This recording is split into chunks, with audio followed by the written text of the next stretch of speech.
Welcome everybody to your. I'll be your instructor this semester. Well, this summer session. I'm Dr. Michael Spivey, and I'll be teaching your course in social deviance. I just wanted to give you a visual introduction to myself. I think that personalizes it a little more. Um, if I had taught this class online uh, before now, I would have actually some video lectures, and I may still try to put a few of those here and there to help you with some of the class materials, but I didn't have enough time to do that. I've taught social deviance before, but all in class.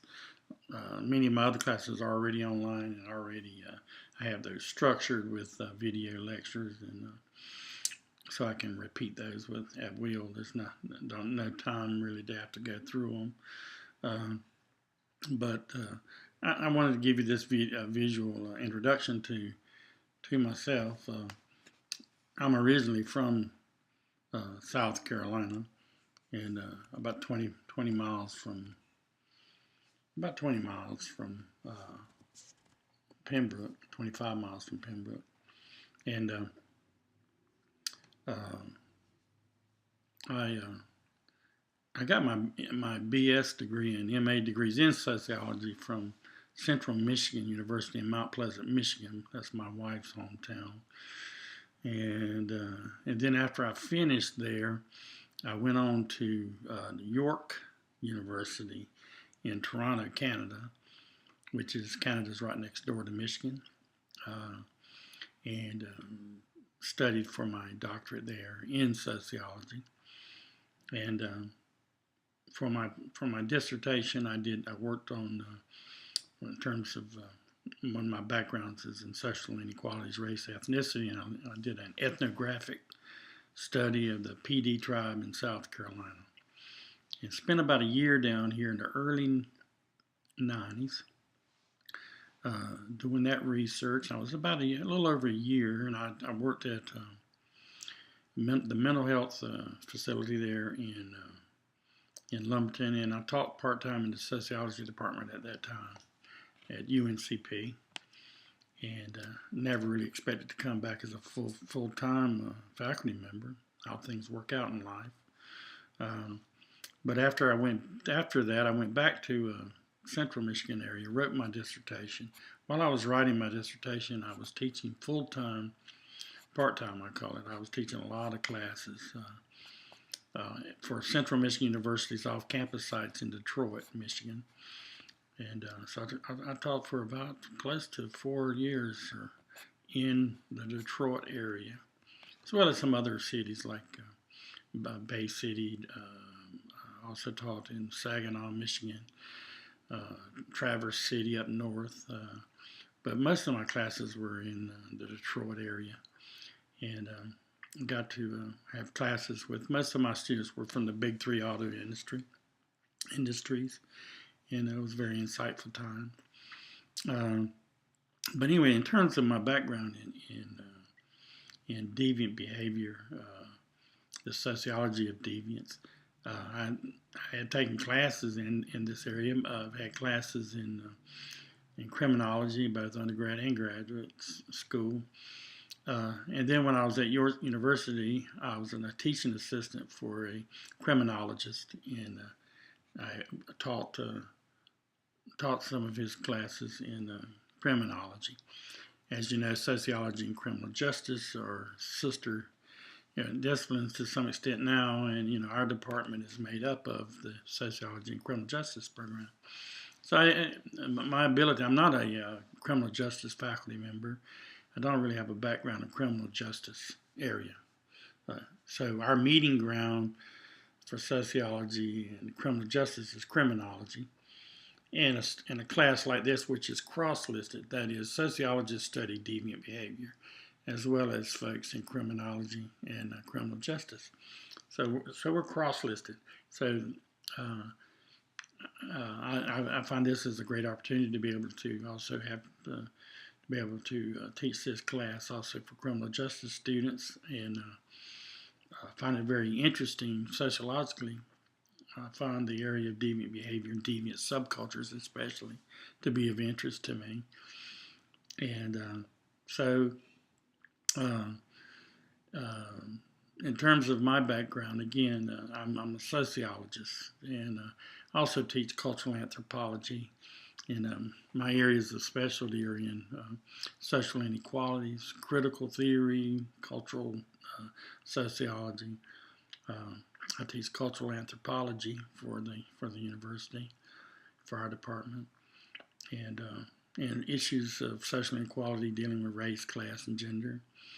Um, and so that's my background. I've taught this class several times in the undergrad in our department in classes. And again, as a cultural sociologist, I find the study of deviant subcultures to be of prime interest to me. But I think you'll find this class will be very interesting. I am a veteran at teaching short formatted courses in Detroit. Our classes were 2 weekends, so we would teach I'm sorry, it was 4 weekends. So we would teach a 15-week class in 4 weekends, Fridays and Saturdays. And so it takes a certain type of practice and a way of formatting the class so that on the one hand that you're getting a full 15 weeks course in a 5-week class format. And so we don't really cut down on coursework. I'm giving you the same chapters as you would have in class, and as well as the same exams. It's just more concentrated. Maybe not quite as many videos. Readings maybe not quite as many because you're spending a lot of time with the main textbook. Main textbook for this for our summer session is what's backwards for you. Deviant Behavior. Second edition by John Humphrey, and Frank Smallinger. For you that are interested in some interesting points about our department, Frank Smallinger for many years was the chairperson of our department here at UNCP, and he wrote a very famous early on. He wrote a very famous introduction to criminal justice textbook. And he's written several books since, and this is one of those that he's co-authored here, Frank Smallinger. And so I think this is a great textbook. I like it because it introduces you to the substantive areas of study within, for chapter by chapter in the study of deviant behavior. And I like it for that reason. It's got good study materials, PowerPoints that you can utilize, and but also I have another favorite textbook that kind of falls in my area because I'm more into culturalist micro areas of study such as ethnographic research. And so the other text is our reader, which is called The Constructions of Deviance by Patricia Adler and her husband, Peter Adler, a well-known symbolic interactionist. And an area of mine that I study in is symbolic interactionist studies. And I really like this text for the readings and for the case studies that you're going to be exposed to, looking at various forms of, first of all, looking at the construction of deviance, looking at various deviant subcultures, and also importantly and interestingly, looking at how people who have been stigmatized with a deviant identity, how they negotiate that identity in terms of their everyday life. So there's a lot of very interesting, all you have to do is look through the content area and you'll see there's a lot of interesting areas there for you for us to study. A lot of interesting topics there. And so we'll be utilizing that textbook mainly as your reader and as your text for the discussion board. So most of your test questions then will come from the deviant behavior, their main text by Humphrey and Smallinger. That's our main text for the exams. The other text is our reader, and we'll use mostly for our discussions on discussion board. So you may as well, unless I tell you otherwise, your exam questions, which are 50 multiple choice true-false statement questions, will come from the Smallinger Humphrey textbook. And the readings that you'll utilize to discuss on the discussion board will come from Constructions of Deviance by Adler and Adler. And so I think that may help clarify your studies just a bit. So anyway, it's good to be here. Myself and my family, we just moved just a few weeks ago. We've been here in Wilmington for the past close to a month now, and really enjoying our time here. It's a new environment, though I'll be teaching still teaching at UNCP. I'll just be driving back and forth during the semester. And so it's good to be with you guys. Here's a couple of things to think about in terms of your studies, and I'm open here for your questions via email. Always be watching for emails from me, because that's my main way of communication with you. And so we'll be,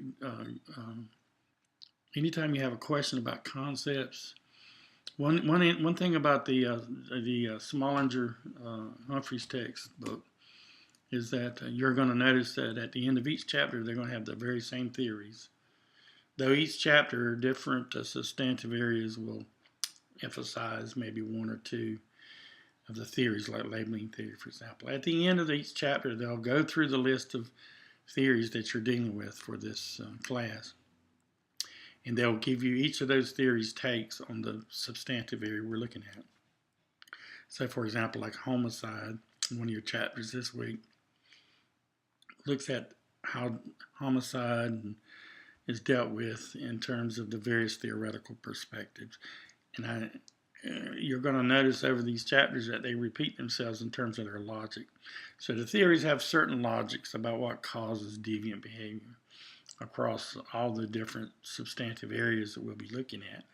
And these theories usually come to the same conclusions about the causes. So I think that one of the reasons for goals of the class is to get you into these theories, these various theories on what causes deviant behavior. And I think by the end of your readings, you'll have a good grasp of the underlying assumptions of each of these theoretical perspectives and their take on deviant behavior. So that's one of our main goals. The other main goal is to get you exposed to some of the substantive information on these various topics within the study of deviant behavior, looking more quantitative at times, looking at tables, looking at statistics, also to have you thinking comparatively and historically about deviant behavior, to relativize your sense about deviance. Deviance is not an essential concept. It's a social concept. Deviant behavior has been constructed by society. It changes over time. What was deviant at one time in history may not be deviant now. What might be deviant behavior now may not be deviant behavior defined as deviant in the future. So it's also to help you develop your more relativistic attitude towards deviant behavior, and also to look at the social causes of some of the social contexts in which deviant behavior is constructed. And I think that's utilizing those various theoretical models that you'll be tested on more than one time through the semester over these different topics is a way for you to understand that deviance can be thought of theoretically from different theoretical points of view. So with that said, it's good to be with you guys in the summer session. I look forward to spending more time. Maybe I'll have some time to do a few more videos like this and talking about certain substantive topics along the way. So study up, get ready for your first exam, do your online discussion board. That's important. Also, one last thing, make sure you do that, do your, and I think most of you have, make sure you do your introduction so that tomorrow I'm going to be sending that in as a verification roster of who's in class and who isn't. So if your name's not on there, then they'll drop you off the class list if I don't put you on the roster. But I think most of you, from what I've seen, are there. Go ahead and do your online studies. Discussion board, and most importantly, too, email me at any time. Our office hours together will be done via email. So when you have a question about a concept, a theorist, or a theory, anything dealing with the text or dealing with the class, assignments or expectations, just send me an email, and I'm more than happy to discuss anything with you to help clarify anything during our class time together. Also about your paper, your short paper, start thinking about what you want to focus on. There's a large array of areas within that. That's another reason to expose you with the readers. Lots of different areas you could do a short paper on. And try to find something that's interesting for you to do. Shoot me an email with the topic. And or topics, if you've got more than one on your mind, I'll help you narrow that down. And so you can get on with writing that short paper. All right, everybody. So have a great weekend, and I'll be watching for your discussion boards and checking. I do check on you regularly every day, and just know that I'm here with you, and that I'm on here every day looking at discussions. I try to send an email every day. If I don't think that I'm not watching, because I am. And I'm looking and seeing what's going on. And I'll be emailing you quite regularly. So you keep an eye out for my emails. Okay, everybody, have a great one.